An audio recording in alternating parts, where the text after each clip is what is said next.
ಕೇಂದ್ರ ಸರ್ಕಾರ ಜಾತಿ ಗಣತಿ ಮಾಡ್ತಾ ಇದೆ. ಅದು 27ನೇ ಇಸ್ವಿಯಿಂದ ಮಾಡ್ತಾರೆ. ಆದರೆ ಸೋಸಿಯೋ ಎಜುಕೇಶನಲ್ ಸರ್ವೆ ಮಾಡ್ತೀವಿ ಅಂತ ಎಲ್ಲೂ ಹೇಳಿಲ್ಲ. ಸಾಮಾಜಿಕ ಶೈಕ್ಷಣಿಕ ಸರ್ವೆ ಮಾಡ್ತೀವಿ ಅಂತ ಹೇಳಿಲ್ಲ. ನಾವು ಮಾಡ್ತಾ ಇರ್ತಕ್ಕಂಥದ್ದು ಸೋಸಿಯೋ ಎಜುಕೇಶನಲ್ ಸರ್ವೆ. ಸೊ ಅದ್ರ ಜೊತೆ ಜಾತಿ ಗಣತಿನೂ ಬರ್ತದೆ. ಸೊ ಅದರಿಂದ ಕೇಂದ್ರ ಸರ್ಕಾರ ಮಾಡೋದು ಜಾತಿ ಗಣತಿ ಅಷ್ಟೇನೆ, ನಾವು ಮಾಡೋದು ಸಾಮಾಜಿಕ ಶೈಕ್ಷಣಿಕ ಮತ್ತು ಜಾತಿ ಗಣತಿ. ಅವ್ರು ಮಾಡ್ಲಿ, ನಮ್ದೇನ್ ತಕರಾರು ಇಲ್ಲ.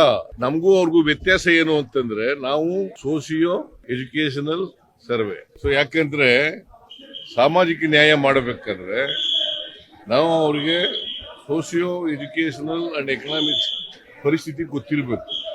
ಅದಿದ್ದೆ ಗೊತ್ತಿಲ್ಲದೆ ಹೋದ್ರೆ ಸೋಷಿಯಲ್ ಜಸ್ಟಿಸ್ ಮಾಡೋದು ಕಷ್ಟ ಆಗ್ತದೆ.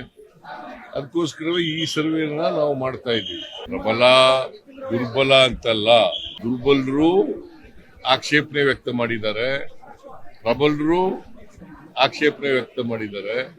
ಅದರಿಂದ ಮತ್ತೆ ಅದು ಎಲ್ಲಕ್ಕಿಂತ ಬಹಳ ಮುಖ್ಯವಾಗಿ 10 ವರ್ಷ ಆಗ್ಬಿಟ್ಟದೆ.